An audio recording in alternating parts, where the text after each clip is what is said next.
Okay, anytime, Peter. Thanks. All right. Thanks, Giancarlo. Good morning, everyone. I'm Peter Sullivan, Head of Public Sector for Africa at Citi, and one of the co-chairs of the Presidential Advisory Council on Doing Business in Africa, otherwise known as the PAC-DBIA. I'd like to welcome you all to this meeting of the Presidential Advisory Council on Doing Business in Africa and call this session to order. Our meeting today to share our recommendations for renewing the African Growth and Opportunity Act is important to ensuring that AGOA is reauthorized and American and African businesses have the long-term certainty needed to undertake the necessary investments and to forge the partnerships that underpin the trade flows between America and Africa. This agreement is foundational to every component of the U.S. African ties and a demonstration of Americans' commitment to this dynamic and important continent. The PAC-DBIA serves because we all want to see stronger U.S. African business ties, and we know that trade and investment cannot flourish like it should without AGOA. We hope our recommendations will help guide decision makers on what can be done now and in the future to make AGOA better, starting with its swift reauthorization. We appreciate the presence of Deputy of Commerce Deputy Secretary Don Graves, Special Assistant to the President and Senior Director for African Affairs of the National Security Council, Francis Brown, Department of State Deputy Assistant Secretary for African Affairs, Joy Basu, Associate Administrator of the U.S. Foreign Agricultural Service, Elaine Trevino, and all other members of the U.S. government here with us today. This agreement is critically important to the future of U.S.-African commercial ties, and we hope the recommendations shared during this meeting by the American business community are heard and amplified beyond these walls. I'd now like to turn it over to Deputy Secretary Graves for his opening remarks. Deputy Secretary. Thank you, Peter, so much for that introduction. Good morning, everyone. It is really great to see you all again.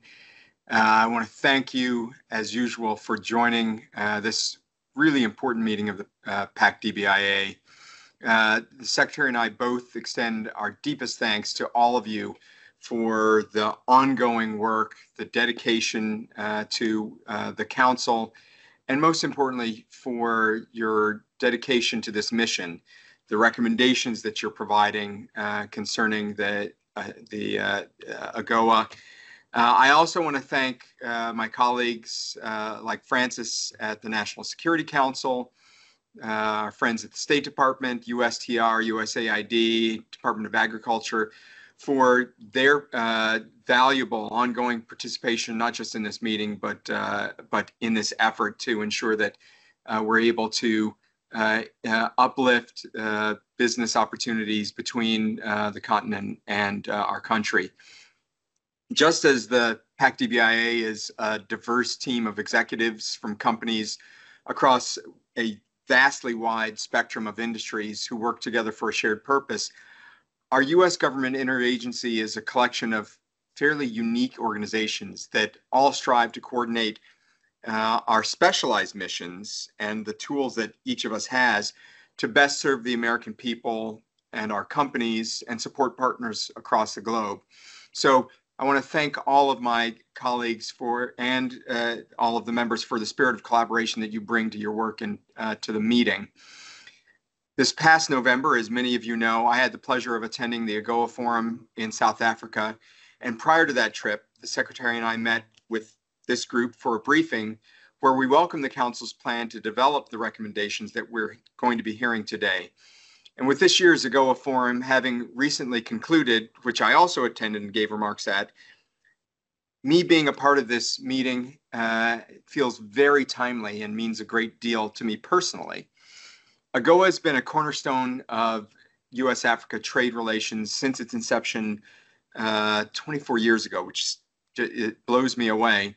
At last year's forum, I had the opportunity to hear and see firsthand the human stories, the real impacts of what AGOA means on both sides of the Atlantic for African and American businesses, creating good paying jobs, family sustaining jobs, cultivating industries that are going to drive our economic future, and deepening our commercial ties.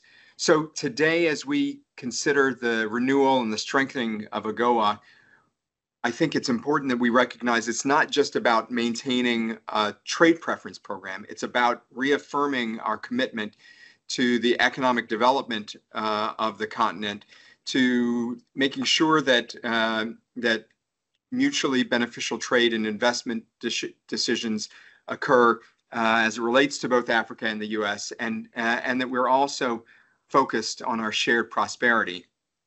We recognize the need to adapt and enhance the AGOA to maximize its impact and to meet the needs of what I think we all would agree is an evolving global economic and commercial landscape. So I welcome the Council's ideas to improve AGOA's utilization, to enhance our trade and investment relationships, including beyond the trade preferences of AGOA. I think this is crucial because we know that as the African economies grow, in particular their digital economies, we're going to need a wide range of approaches and mechanisms, tools, responses to engage them as the true partners that we believe them to be.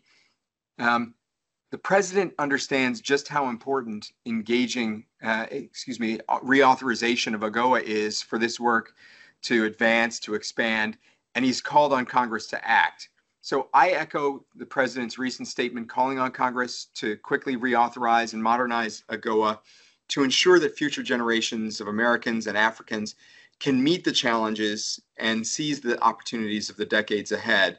So, done with the throat clearing. I look forward to our discussion, to hearing your insights, and to contributing to the discourse on helping to ensure that the program can be a broader part and more resilient part and of a more diverse and economic partnership with Africa. And with that, I will hand it back over gladly to Peter. Thank you. Thank you, Deputy Secretary Grace. I now welcome Senior Director Brown for her opening comments as well. Terrific. Thanks so much, Peter. I'm really pleased to be joining you this morning and joining this group. So first, I just wanted to make a note on my own job. As you may know, my job for Senior Director for Africa here at the NSC often entails dealing with crises. That's what I spend most of my day on. So it's a particular treat for me to pause and celebrate the bright spots, including on AGOA. And so today's meeting to hear recommendations from you on where the U.S. and Africa can take our commercial partnership through a modernized AGOA is a real highlight for me. As likely you all know, the Biden-Harris administration has made it a priority to expand and deepen our commercial partnerships in Africa, and we do see that as a means to advance prosperity for both Africans and for Americans. The U.S. Africa strategy that we released earlier in this administration also recognized that it's impossible to meet this era's defining challenges without African contributions and African leadership. You may have heard President Biden frequently talk about modernizing the relationship between Africa and the United States, making it a relationship that rises to meet the opportunities and the challenges of the 21st century together. And this year at the AGOA Forum that the Deputy Secretary just mentioned, we heard from African partners who reiterated that commercial and economic engagement between the U.S. and Africa is foundational to that modern relationship. We see AGOA to be at the heart of our economic partnership with African nations. It brings the best of what we can bring to our international partnerships, the power of our dynamic private sector grounded in shared values. AGOA grows trade, creates jobs, and strengthens the ties between our people. AGOA also continues to facilitate private sector-led economic growth across sub-Saharan Africa by increasing the competitiveness of African products, diversifying African exports, and enabling the creation of tens of thousands of new quality jobs across the African continent. So we believe that for AGOA to continue to do this into the future, we need to modernize it to meet the challenges of today and the future. And that's where colleagues and friends like you come in. We need the expertise of the people on this call, in the private sector, in the PAC, so that we can refine our own thinking on the commercial partnership broadly and where AGOA fits in as a tool moving forward. We were heartened by the recent congressional hearings on AGOA reauthorization, and also by Congress's direct engagement with African leaders at the AGOA Forum just a couple weeks ago. We thought that was tremendously helpful as they heard firsthand about the program's impact. So thank you again to the Council leadership and its members for crafting these very thoughtful, deliberate recommendations. Thanks to Deputy Secretary Grave, who, as you've heard, shares all of our commitment to Africa and to increasing our trade and investment. And with that, I will yield the floor back to Peter. Thank you so much. Thank you, Senior Director Brown. I now would like to turn this meeting over to my co-chair, Rahama Wright of Yelene Enterprises. Rahama, over to you. Thank you so much, Peter. Good morning, everyone. Good morning, Deputy Secretary Graves, senior members of the U.S. government, and PAC-DBIA council members. We thank you for giving the PAC-DBIA time to present our recommendations on reauthorizing and strengthening AGOA. Following the AGOA Forum of 2023 in South Africa, the U.S. East Africa Trade and Investment Forum held in Nairobi, Kenya in April of this year, and the most recent concluded AGOA Forum in Washington, D.C., the PAC-DBIA strongly urges the swift renewal of AGOA before it expires in September 2025. Noting the role and potential the Act plays in promoting mutually beneficial U.S.-Africa commercial ties, as several people have already mentioned. AGOA provides both African and American businesses opportunities to expand trade, create jobs, de-risk supply chains, and deepen critical commercial relationships in a very competitive global environment. Timely renewal will send a strong signal to American and African partners of America's continued commitment to growing the African economy, and the development would cement the U.S.-Africa commercial relationship. Conversely, failure for timely renewal could potentially jeopardize these benefits and opportunities from both the African and the U.S. business perspectives. Mr. Deputy Secretary, the PAC-DBIA views AGOA as part of a wide toolkit that can be leveraged with a number of U.S. government programs and initiatives, ranging from financing mechanisms to export and investment promotion, thereby increasing transatlantic trade and its benefits. As we go through this meeting, my colleagues will provide more in-depth presentations on our recommendations, but I want to give a very high-level overview. The first is reauthorizing AGOA for a period of 20 years to support business certainty. Second, extending the eligibility review to every 3 years to allow for correction and development with out-of-cycle reviews and congressional hearings as needed. Third, expanding AGOA eligibility to North African countries to align with the African Continental Free Trade Agreement and more flexible income requirements. The fourth, incentivizing comprehensive AGOA strategies, including establishing a threshold volume under which AGOA zero-rate tariff is automatic. And the fifth, repealing the textile visa requirement.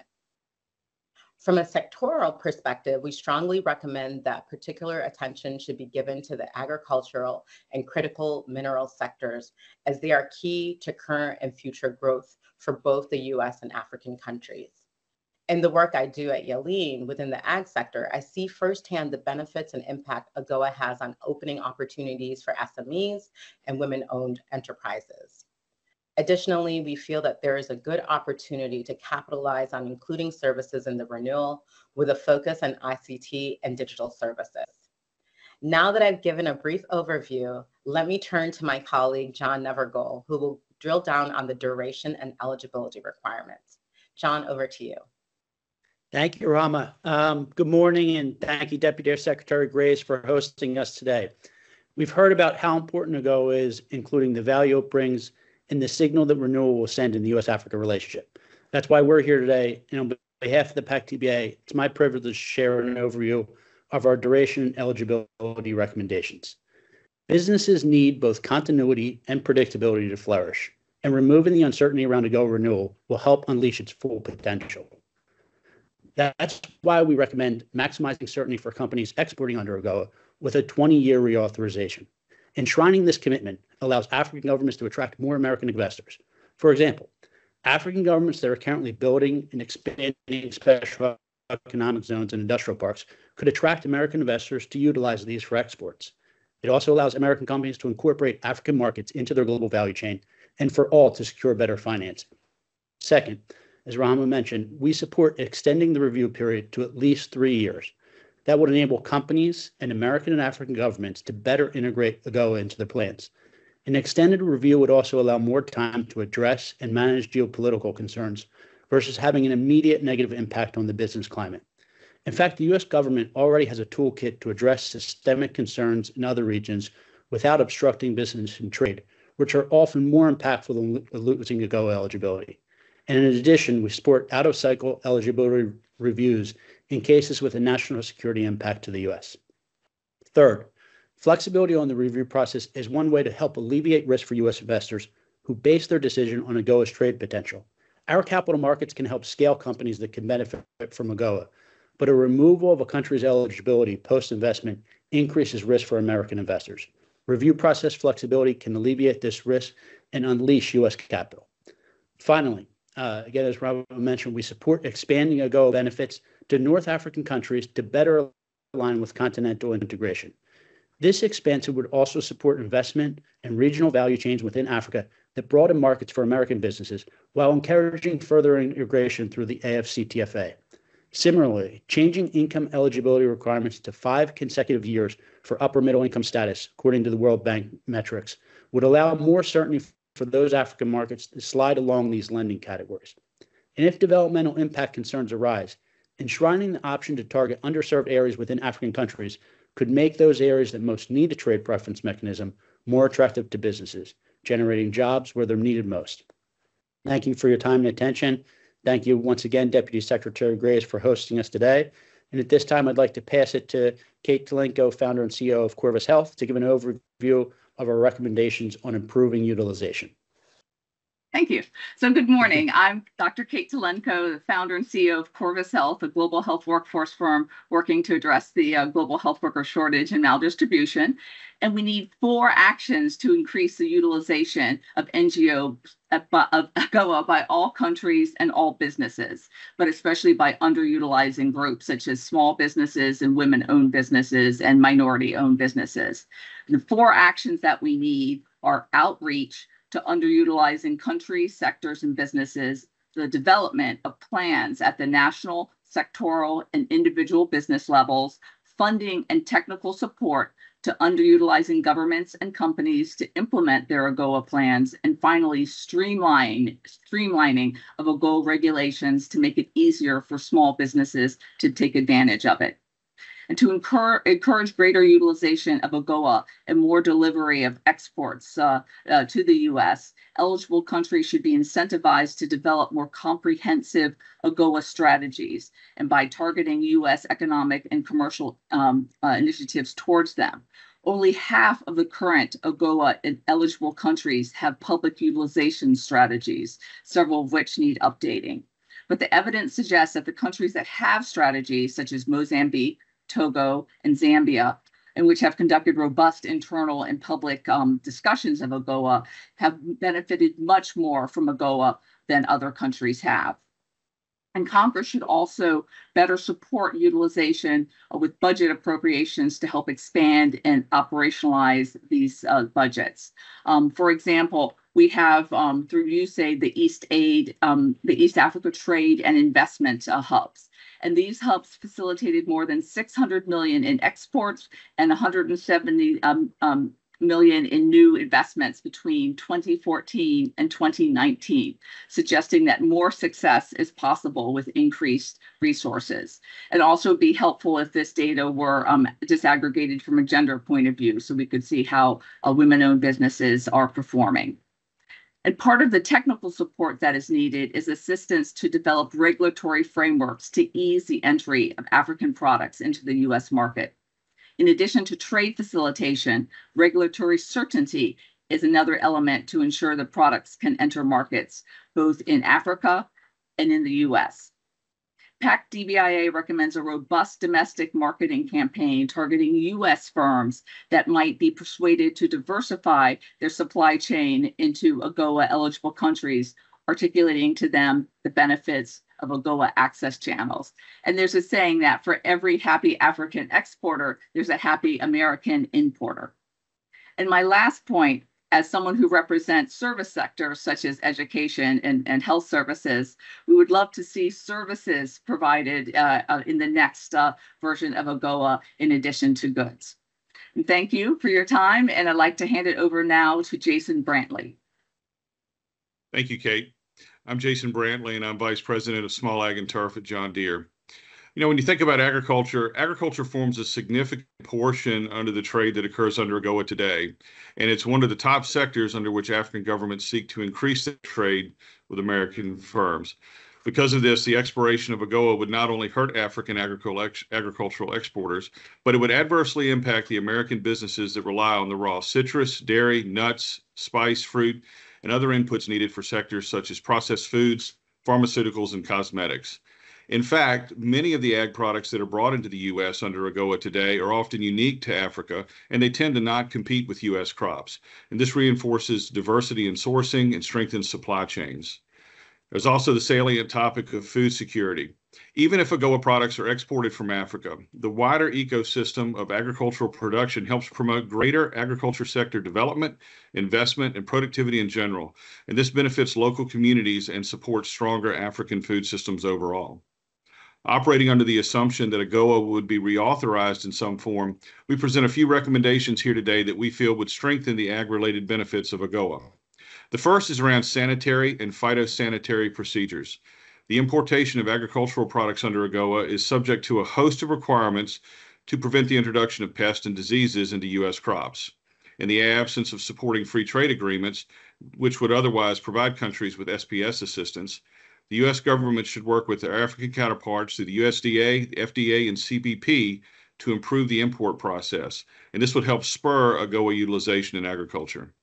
Second, in addition to exporting raw products, the boost of ag production spurred by AGOA enables significant growth in the processing ecosystem within Africa for those crops, helping to move certain markets up the value chain. Implementing capacity building programs, as was previously offered under the USAID trade hubs, would help ensure that these potential ripple effects in African economies are realized. Emphasis could be placed on addressing impediments such as access to resources and capital, enhancing technical capacity to achieve export-ready status, and knowledge on how to access U.S. markets.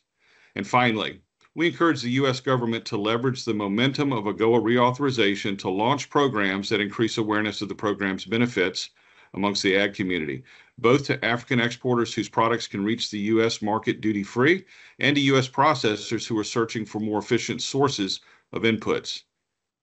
Many of our John Deere customers, especially in South Africa, already benefit from AGOA to export their crops, and we would like to see greater AGOA utilization as it enables them to be more successful.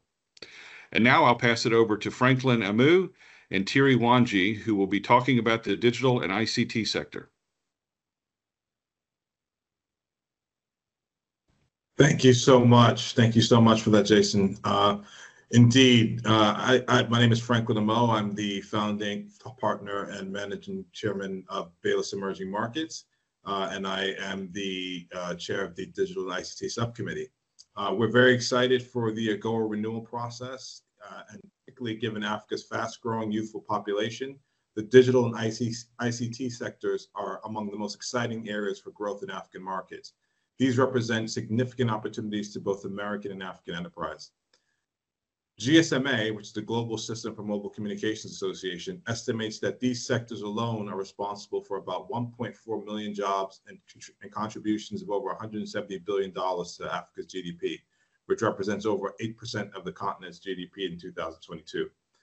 That number is expected to rise to $210 billion by 2030, illustrating the opportunity. In addition to this economic contribution, digital acceleration in Africa is also creating significant social impact.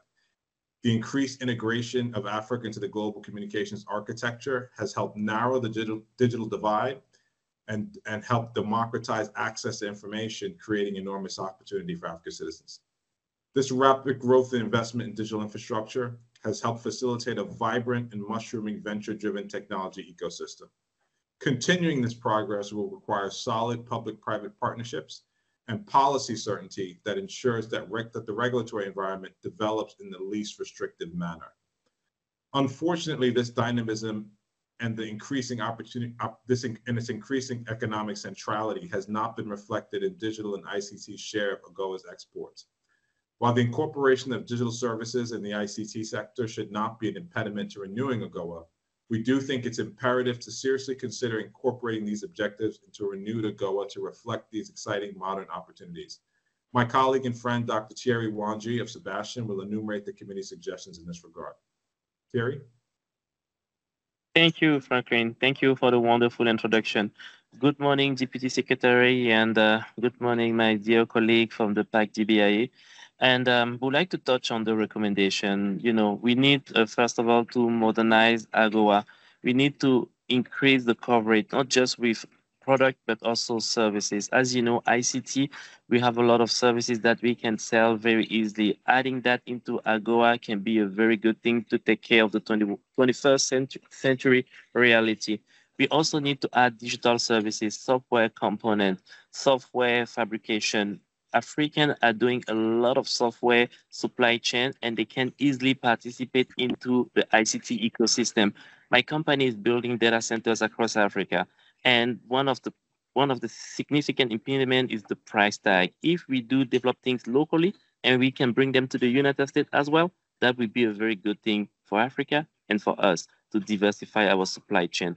We need to expand on digital export coverage. And I was talking to the CEO of Intel, telling me that it's about time for us to start fabricating these microprocessors in Africa. Doing so can help the US to really expand on data centers, which is an effectively tool to counter the Chinese progression, especially when we talk to Huawei. And that could be a good thing to create a middle class in Africa.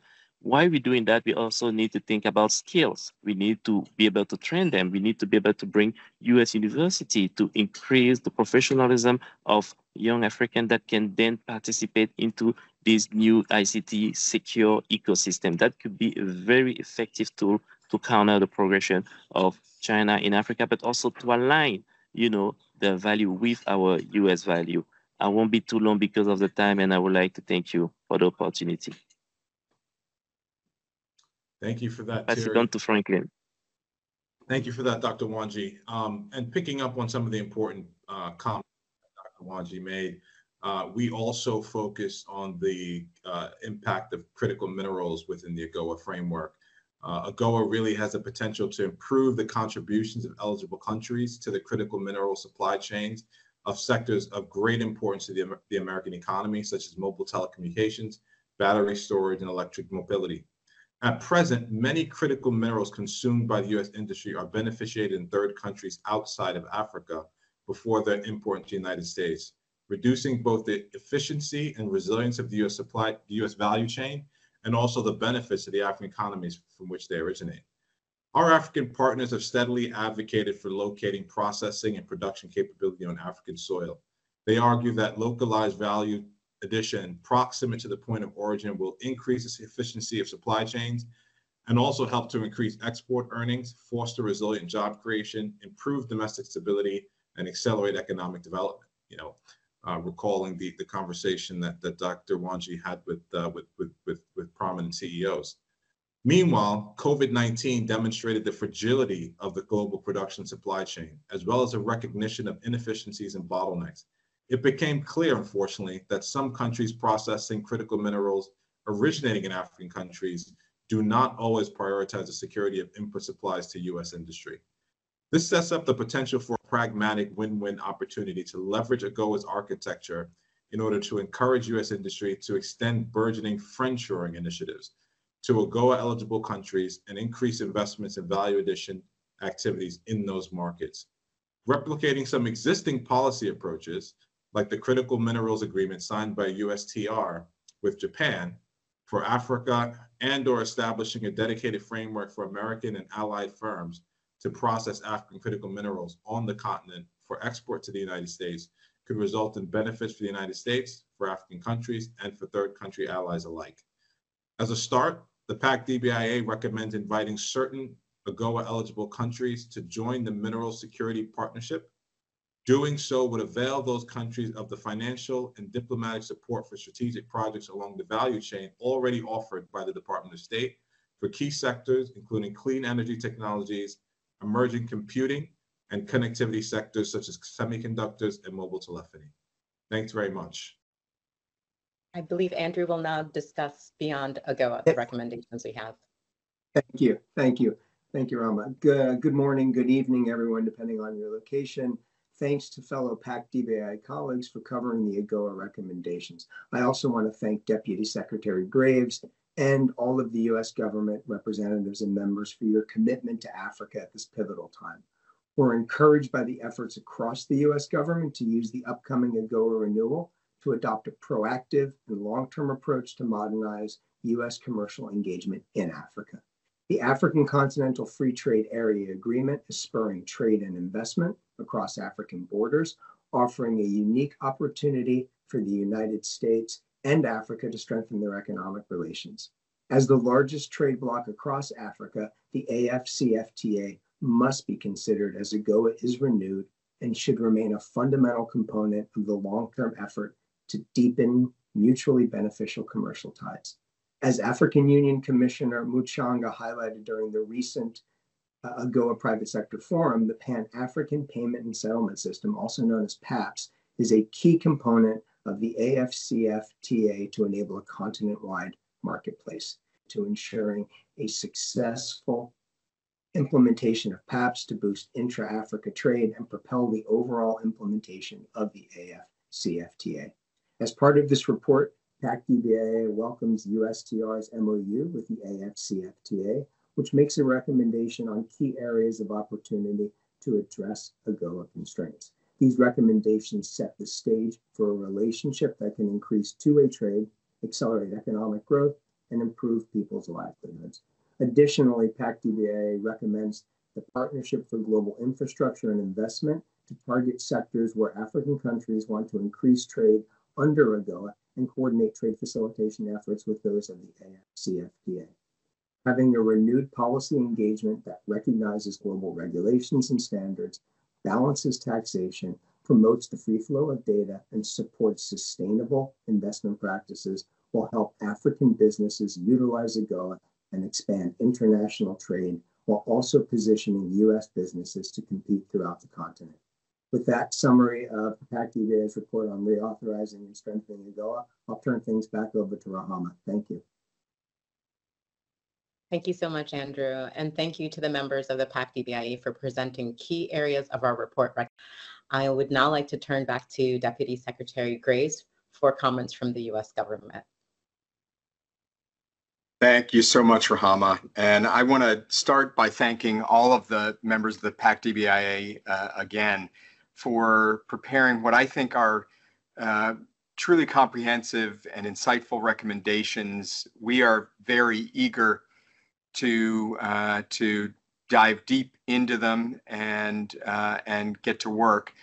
As we in the administration engage with members of Congress and their staff on the deliberations regarding the reauthorization of AGOA, I want to assure all of you that the ideas, the recommendations that you put forward here today are going to be absolutely integral to our conversations, to our meetings with Congress, and ultimately on reauthorization of AGOA itself. Here at the Department of Commerce, I think you know, we're committed to creating an economy that works for everyone across this country, as well as with our partners around the world. And the issues that you've highlighted with your recommendations resonate deeply with me and with the mission of the department, and also underscore the critical role that AGOA plays in fostering this strong, supportive, mutually beneficial economic partnership between the United States and Africa. We know that the long-term stability and predictability, something that you talked about in the policy and regulatory environment, are absolutely essential. And I know I've done this before, but I have a card that I carry with me that underscores transparency, clarity, and predictability as absolutely key. It will, as I said, it'll allow for strategic long-term planning investment, which are absolutely crucial for sustained economic growth. And I'm hopeful that a long-term commitment to maintaining AGOA will encourage more of the commercial engagement that you already are evidencing through your ongoing work across the Atlantic. You've also raised regulatory cooperation and capacity building as critical areas, priorities that I think the Department of Commerce can lend its unique expertise to. And our commercial law development program provides government-to-government technical assistance through workshops, conferences, the deployment of long and short-term advisors that I think can foster meaningful, lasting change in the legal and business environments of our partner countries. Enhanced collaboration on these fronts can not only increase AGOA utilization, but also strengthen the overall trade relationships between our regions and can foster the economic conditions that will attract more U.S. companies into the African market.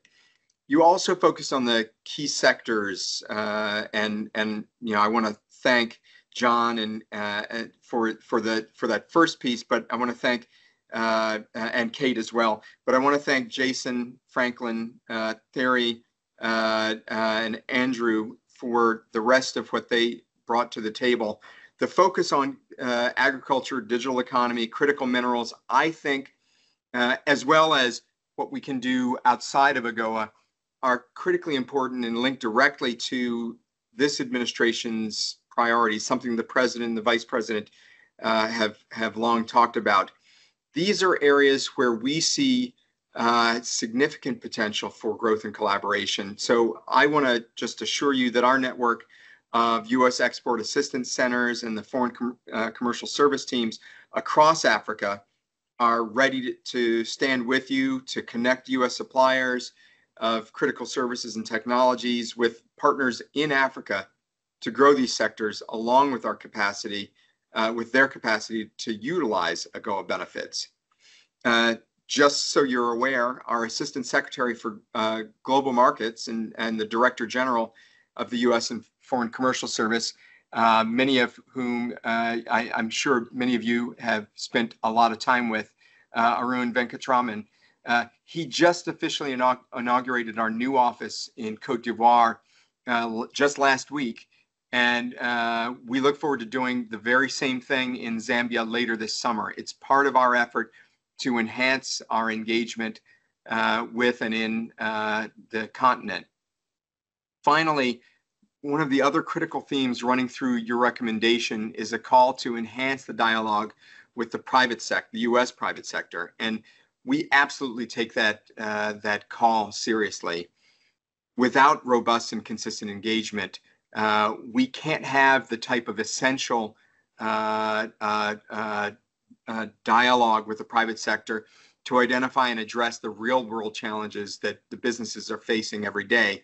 And so Commerce is committed to fostering ongoing dialogue, both with African and American businesses, to ensure that our policies and initiatives, the tools and resources that we're providing, are informed by the experiences and the needs that you all and other companies are seeing. This obviously includes continuing to seek advice from the PAC-DBIA for these types of recommendations and analysis, like what you've provided today. It also includes implementing new bilateral commercial and investment partnerships, like those that we've recently launched with key African partners, including Kenya, Cote d'Ivoire, Nigeria, established through Memorandum of Understanding signed by the Secretary and our African minister counterparts. These partnerships will bring U.S. and African businesses together with government decision makers to encourage commercial engagement.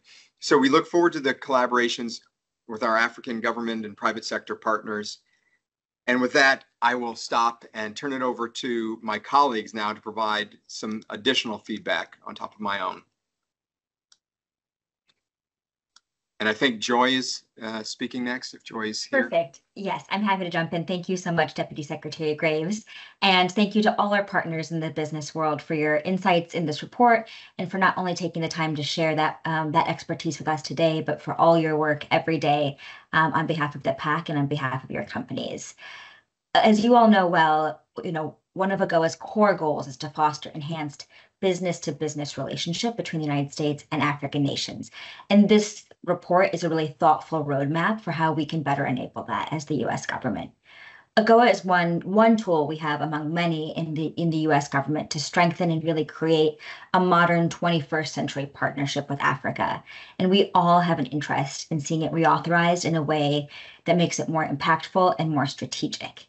I particularly appreciated how your report calls for ways that enable AGOA to clearly complement and reinforce the other U.S. government tools and commercial initiatives that Congress has enabled us with, such as the MOU with the AFCFTA, the African Continental Trade Area, the Partnership for Global Infrastructure and Investment, PGI, as well as the many other trade promotion and commercial initiatives that Deputy Secretary Graves just outlined at the Department of Commerce, as well as programs led by our colleagues at USTDA, MCC, the DFC, and Prosper Africa.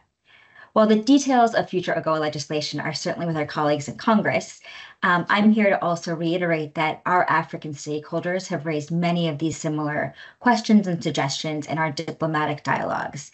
And many have requested reform to AGOA's graduation processes and measures to make AGOA benefits more predictable over the long term. So thank you for those details in your report. I also appreciate the ways that you've assessed opportunities to strengthen traditional development sectors, including agriculture value chains, which are so critical to communities, as well as considering how AGOA can be modernized to drive new sectors, particularly the digital economy and critical mineral supply chains. As you, our PAC-DBIA practitioners, know firsthand, digital services are set to grow sixfold over the next 25 years and will diversify African exports to the United States, delivering incredible innovation in products and services. And I'm excited for U.S. businesses to have that digital access to the digital economy and particularly the African ingenuity, talent, and innovation that will revolutionize every other sector, from health and agriculture to financial services and education. Building this digital infrastructure and these correct digital regulatory practices can also help us further accountable governance and strengthen democratic institutions on the continent. Digital tools are not only useful for reducing trade barriers and creating open digital markets and improving cross-border data flows, but also for cybersecurity and for bringing transparency to government revenues and government expenditures. If we can enable AGOA in the ways that you've discussed in your report and other ways that Congress is considering, I think that would really advance and support this administration's digital transformation with Africa objectives, as well as the African Union's digital transformation strategy. Let me just close by confirming that the State Department also supports the inclusion of African countries into the Mineral Security Partnership, the MSP Forum, that you detailed in your report, which looks to work with governments and industry to develop diverse and sustainable critical mineral supply chains. We'll continue to work with our colleagues here at the State Department and across the interagency to better enable this. And I look forward to working with all of you, our friends and colleagues on this call, to enable our goals for private sector-led growth and private sector-led economic growth and high-quality job creation on both sides of the Atlantic to support regional security, individual dignity, and shared prosperity. Thank you all, and back to you, Deputy Secretary Graves. Thanks so much, Deputy Assistant Secretary. I think next we have the Associate Administrator at the Foreign Agricultural Service at USDA, Elaine Trevino, maybe? Or no, Will? Howdy, thank you. My name is Will Lestrange. I'm the Senior Trade Advisor for Africa and Middle East at FAS. With apologies, our Associate Administrator, Elaine, had to be pulled away last minute, so I'm very grateful to be here to present our remarks, and I want to thank the Deputy Secretary and the PAC for being here to be able to comment on the PAC's AGOA recommendations. AGOA obviously remains a cornerstone of the U.S. Sub-Saharan African trade relationship, and we're encouraged to see the recommendations the PAC has presented, especially with the recognition of the agricultural sector as a key sector of the U.S. African trade partnership. We were pleased to see our FAS Administrator Daniel Whitley join the AGOA Forum this past July to talk about how the U.S. and our African partners can work together to not only strengthen AGOA utilization for agricultural trade, but to work beyond AGOA to enhance the overall bilateral trade relationship between the United States and Africa. As Mr. Brantley referenced in his remarks, agriculture is a significant export product category and was one of the top product categories that sub-Saharan African countries export to the United States under AGOA. USDA recognizes that agriculture will continue to play an important role in the bilateral trade relationship between the U.S. and Africa, and will support sustainable and inclusive economic growth on both sides, and it will be continue to be important to AGOA utilization. We're encouraged again by the inclusion of agriculture as a focus sector under the PAC's recommendations.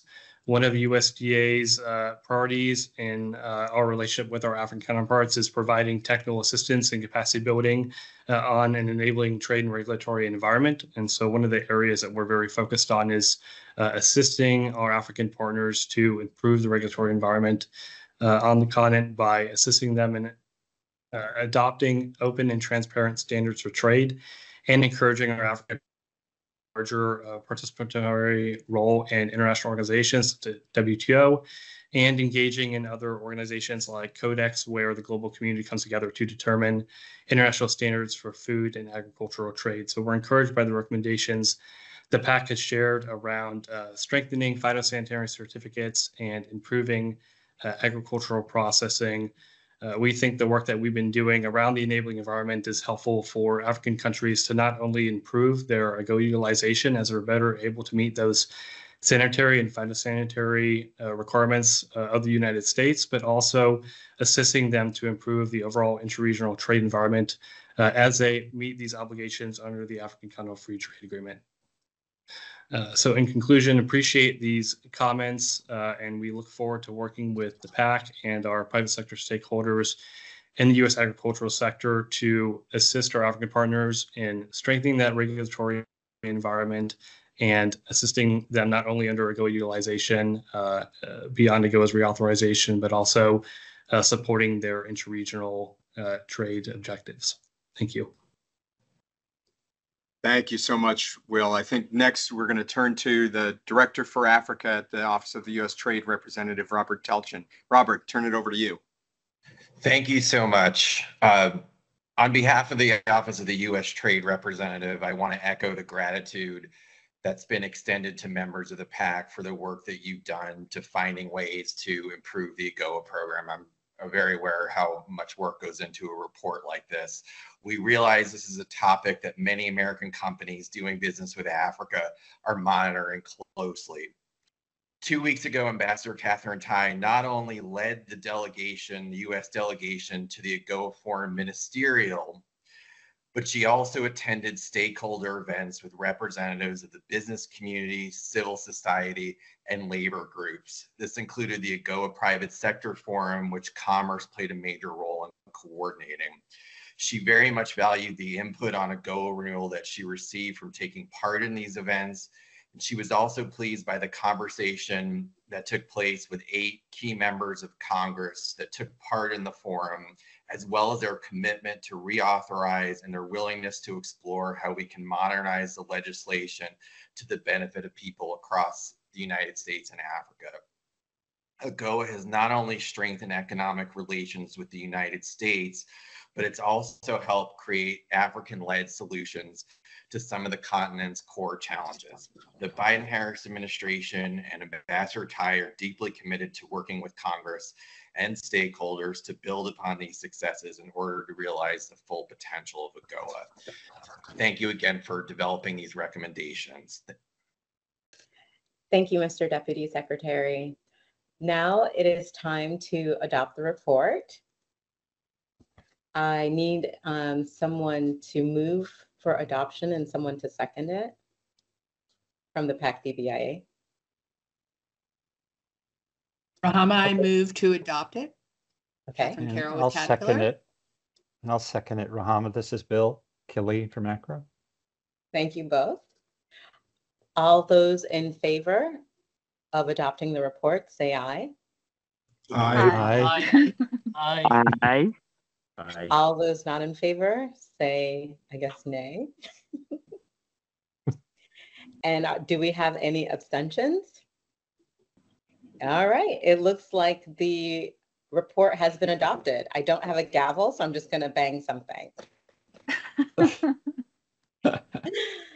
And this conversation that we've had this morning, we as a PAC have been looking forward to it for a while. So we thank the USG and our private sector partners for coming together to discuss this important issue around AGOA reauthorization. Mr. Deputy Secretary and the representatives from the U.S. government, we would like to thank you for your time and your attention. As we recap, just a really quick recap, we believe that AGOA should not only be renewed, but that it should be renewed swiftly, well before the September 2025 expiration. And some of the key takeaways from our conversation this morning is ensuring 20-year certainty, extending the eligibility review period to 3 years, including North African countries to better align with the African Continental Free Trade Area, incentivizing comprehensive AGOA strategies, repealing the textile visa requirements, and also including services, notably ICT and digital. Timely renewal of AGOA will allow both American and African stakeholders to strengthen and deepen mutual beneficial commercial ties and enhance the potential benefits of this valuable partnership. Mr. Deputy Secretary, we have also listened to you and your colleagues this morning. We're really excited to welcome the commercial offices in Cote d'Ivoire and Zambia. It was great to hear that. We also were excited to hear the emphasis on digital, as we believe that digital and services are a huge growth category. And then, of course, leveraging the whole of government, right, and all of the various tools that the U.S. government has to promote trade and investment with Africa and between the U.S. and Africa. And so we look forward to your continued support in advancing our recommendations, which we just adopted. And now I would like to turn over to you, Deputy Secretary Graves, for any closing remarks. Thank you. Thank you again, Rahama, and thank you to one more time to the PAC-DBIA. Really thoughtful analysis, recommendations, not just about reauthorization and strengthening AGOA, but really putting it into context of all that we as a U.S. government in partnership with the private sector can do to strengthen and deepen the relationship with the continent at a time that is not just what I think is the best time to do it, but really the most important time for us to be deepening these relationships. The presentations, the discussions today have, I think, underscored the significant opportunities, but also the challenges ahead, both for implementing a renewed AGOA that benefits African American businesses alike, but also for continuing to evolve U.S.-Africa trade and investment relationships in a way that complements, that transcends the AGOA program. The Department of Commerce, I can at least speak for Commerce, is absolutely committed to using these recommendations to advocate for AGOA reauthorization, for strengthening its utilization, for deepening the U.S.-Africa trade and investment partnership. And we plan to work closely with our interagency partners like those that joined us on the call today, the meeting today, as well as our African counterparts to enhance cooperation on things like standards, on streamlining of procedures, building the necessary infrastructure that's absolutely essential to increasing trade and investment. This collaborative approach, I think, will maximize and share the benefits that AGOA has to offer us all. So above all, I want to reiterate the importance of our ongoing dialogue that you all have talked about, that I think we have seen over the course of the last few years has driven a lot of the great work that we've been doing, and which the PAC-DBIA continues to be such a strong model. Engaging with the private sector is the key to our long-term success as it relates to our relationship between the U.S. and Africa. Your ongoing feedback, your insights are not just invaluable but they are going to allow us to craft policies and programs that address the real world challenges that I talked about earlier and the opportunities that we have in front of us. One thing, though, is absolutely clear. AGOA is more than just a trade preference program.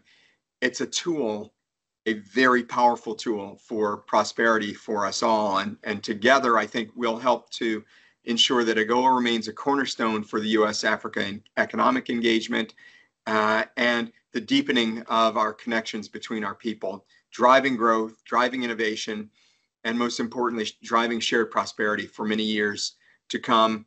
I thank you so much for all that you have done and will continue to do. I look forward to continued engagement over the coming weeks and months. And I just thank you so much for everything, especially Rahama and Peter for your leadership co-chairing the PAC-DBIA.